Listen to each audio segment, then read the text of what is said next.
Hi, and thanks for watching.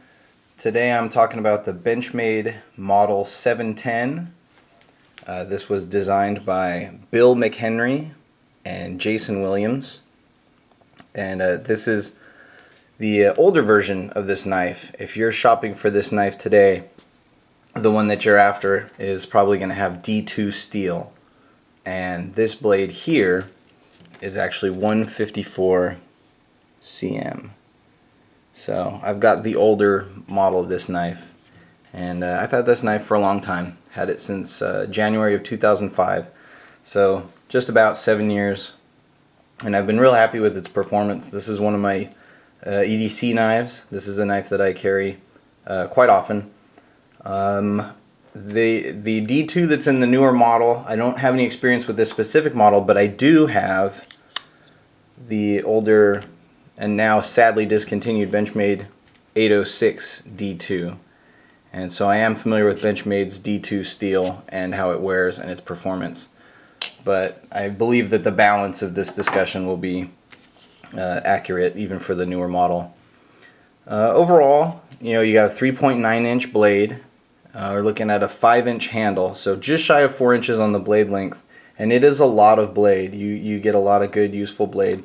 It's got a slight recurve to it. Hopefully that's contrasting there well enough for you to see that rather than being completely straight along the blade edge there, it actually dips in a little bit, which is kind of nice when you're doing sort of a pull cut, when you're drawing through material.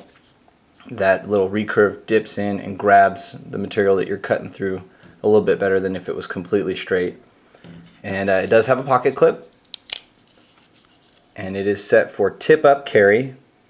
And that is tip up carry only. There is no tip down configuration, but it is left and right friendly, so either side. And you can see there it actually sits pretty darn low in the pocket. There's not too much sticking up very high, and it sits very comfortably. It's pretty thin. It's a little shy of ½ an inch thick, and it rides really well in the pocket. It's one of those really big knives that does not at all feel like a big knife. I think even when you look at it, it doesn't look big.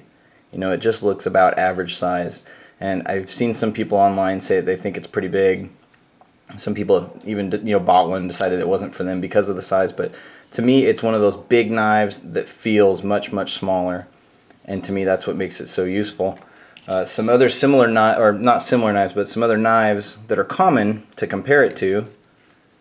You've got your Kershaw Leek there, and another common knife is your Spyderco Tenacious. So folded, they give you some idea of how it sits. And actually, let's put the Tenacious right there next to it, and you can see that those are pretty close, probably about a ½ inch difference between them.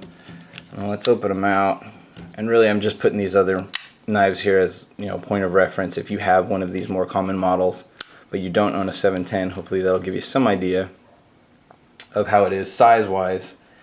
And I'll move those out of the way, and I'll even put a couple other ones up here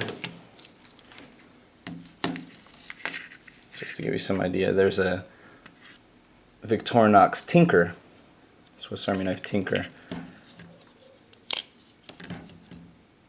So it's actually, you just get a lot of good useful blade for the size. And I'll show you that it's not any thicker. It's probably dead even with that Swiss Army knife as far as actual thickness and how slim it is in your pocket. Very svelte.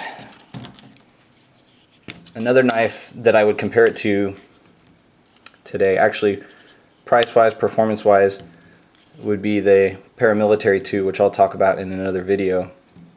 But as far as if you want to know like a similar knife on the market today from another brand that sort of competes with it, at least in my eyes, I would say the Paramilitary 2, despite the fact that the Paramilitary 2 has a shorter blade, considerably shorter. But I think they both fill the same role pretty well. Talking about the handle, a couple things I don't like. Actually, well, let me tell you up front, I do like the overall comfort. Very comfortable. Easy to grip. It sits in your hand really well in just about every position. Feels really nice. But what I don't like is that the G10 is not very well textured. It's pretty smooth, and it's not super grippy. It's still a very comfortable hold, but Overall, I just think that it could be a little bit more textured, a little bit more aggressive, and I don't really care for these little channels or grooves that they've milled into the handle. I'm not really sure what that's about. You know, just, I don't like it. I like, you know, I like the G10 to just be smooth and plain all the way across. And I do kind of wish that that 710 had the texturing and the grip, the texturing and grip of the Paramilitary 2 or something like the Tenacious, which also aren't terribly aggressive, but I think that they provide a little bit more, you know, grip. You notice me flicking it in and out here. I'm actually using the axis lock. Now officially, you know, you've got your thumb stud here for opening, and it does open quickly. And I'm confined to the frame on the camera here, otherwise I'd be flicking it out a lot faster, but you can see it does move pretty fast. And then I'll actually pull down on the axis lock and kind of flick it back into the handle. And I don't know if that's necessarily an approved method, you know, from Benchmade themselves, but it's a very common way of opening and closing the knife. You can even just pull on the lock and flick the handle out or flick the blade out. But it's very common. I've been doing it for years, 7 years running, never had a problem. Haven't lost a spring, and it locks up really well. You know, there's a little, you won't be able to see it on the camera, but there's a hint of side to side, you know, wiggle or play. It's never bothered me. It's just one of those things. Vertically, nothing. You know, it's practically like a fixed blade. It's just so completely, you know, rock solid locked up. The thumb studs are comfortable. It is easy, well, except when I'm on camera, it is easy to flick out the blade using the thumb studs. It is equally easy to use the axis lock to pop the knife open, and that is my preferred method, is actually using the axis lock. But I'll, you know, sometimes if I'm in public or if I'm around a lot of people that might freak out, then maybe I'll use the thumb stud like so, just so nobody panics. And the 154 cm that's on this blade, it's pretty good. For whatever weird reason, it has picked up, I don't have a lot of rust on any of my knives, and you probably can't even see it on this one, but this one has picked up a little bit of rust more than once.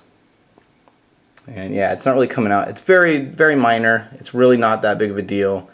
It's just funny that this particular, and I've had some other knives in 154 cm, and I just haven't really had that same experience with a little bit of spotting or rust. I don't know if it's from the finish or not. It's kind of got about a satin finish, I'd say. Blade shape, very useful. We talked about the recurve for a second there. That recurve is very functional, and it does cut easily. Can be a little bit harder to sharpen depending on your sharpening system, because rather than being dead flat and easy to kind of sweep across your sharpening stones, you do kind of have to get in that little bit of a groove, but it's really not that big of a deal. It's got that nice, and Benchmade calls this a modified clip point. To me, it looks more like a modified drop point, but you know, apples and oranges, whatever. It's still a great shape.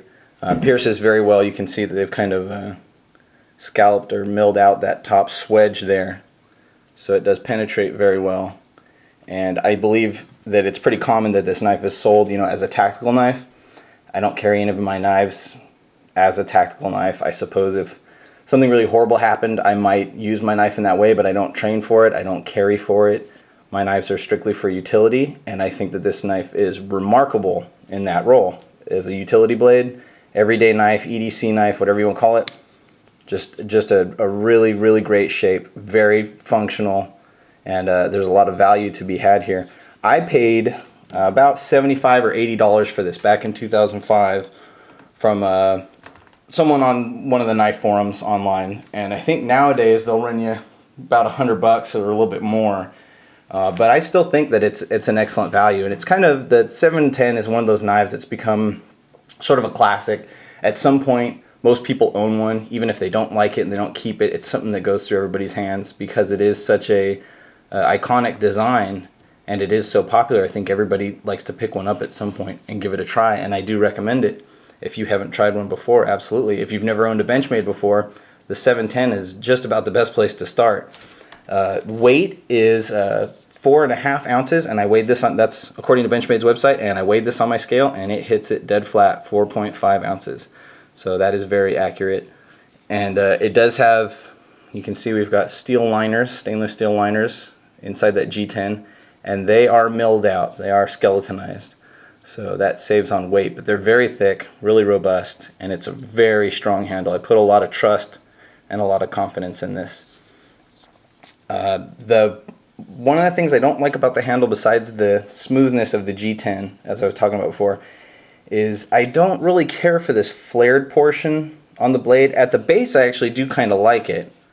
Right here, it's pretty nice, but at the back where the thumb is, even though it makes a good ramp, I have this tendency, especially when I'm trying to do something a little bit finer or more detailed, something where I need some extra control, I have a tendency to want to put my thumb past, which you can, but what I would have liked to have seen is if this little raised portion there just wasn't there, if it went straight across, if it was somehow kind of shaved off, that would be my preference, because right here is just about where I want to put my thumb.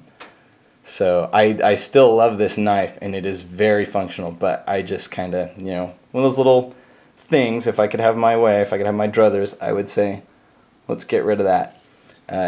It rides really low in the pocket, like I mentioned before. It is very comfortable, very thin. It's not going to get in your way. It'll pretty much just disappear in there until you need it. I do wish it had an open back design. You'll see it's got that plastic spacer that fills up pretty much the entire back of the knife, and I wish that wasn't there, because it'd be a little bit easier to clean, a little bit easier to blow it out, get in there with a little cotton swab or paper towel or something now and then. It's still easy enough to clean, but it just would have been nicer. It might have even made it a little bit lighter if it just had standoffs instead of the spacer there. But you know, overall it's still pretty nice, and I've used it for everything. Cuts. Oh, I have a cat on my table, which you can't see, but it looks like she's about to want to walk in here. I've cut everything with it, you know, cardboard tape, packaging, rope, paracord. I've used it for whittling, and you know, all these years, 7 years I've had it, and I mean, if you look at that edge, if you saw this in person, you'd be hard pressed to think that it had, you know, taken much of a beating. But I have used it hard, and I've used it often, and yeah, whittling wood, carving wood, scraping off wood on survey lathe. Just excellent performance. And it sharpens up easy enough. It's not one of my sharpest knives, and I don't know if that's the heat treat or the 154 CM itself or what the deal is with that, but it doesn't sharpen up as sharp as some of my other knives, and I can get it, you know, shaven, and it'll cut paper. Heck, where's a piece of paper? You know, it'll cut paper fine. And you're looking at that probably going, what, that looks wicked sharp, who cares? But it's just something to note. It is not quite as sharp as some of my other knives. I've never been able to get it to that same kind of, you know, screaming edge, but it works admirably despite that. And pretty much the only knife that, like I said before, that I would compare it to on, you know, on today's market would be that Paramilitary 2. Which, you know, it's going to be personal preference as far as which one offers better value for you. Obviously, if you buy the new one of this, you're looking at that D2 steel, and I like Benchmade's D2 quite a bit. Like I said, I do have the 806, which uses their D2, and I've had this for about the same time, about 7 or 8 years, and it wears excellent, and it holds an edge for a long time. It does take a bit of work if you slack off and you let their D2 get worn down. You're going to be working at it, getting that edge back, but once you do, it will last a really long time. So it's just, if you buy that newer version, the one that's out there today, just make sure that, you know, you give a little extra love, a little extra attention to that edge, maybe a little bit more often than with some of your other steels, and I don't think it'll steer you wrong at all. So good steel, good blade shape, good handle. A few little things I mentioned that I didn't really care for, but overall, you know, really nice. We've got a lanyard hole here, so you can put a lanyard on that blade. And the axis lock is very silky smooth. The action's really smooth, lockup very smooth. I think that's just about it. If I think of anything else, I'll add it later, but that's my overall take on the Benchmade model 710. Very pleased with it. It comes highly recommended. If you've never tried one before, check it out. Even, you know, buy one online if you have to, and if you don't like it, if it's not for you, you can turn it around without really losing much money, because it is a sought after blade and a lot of people do like them a lot. But that's pretty much it. Thanks for watching, and have a great day.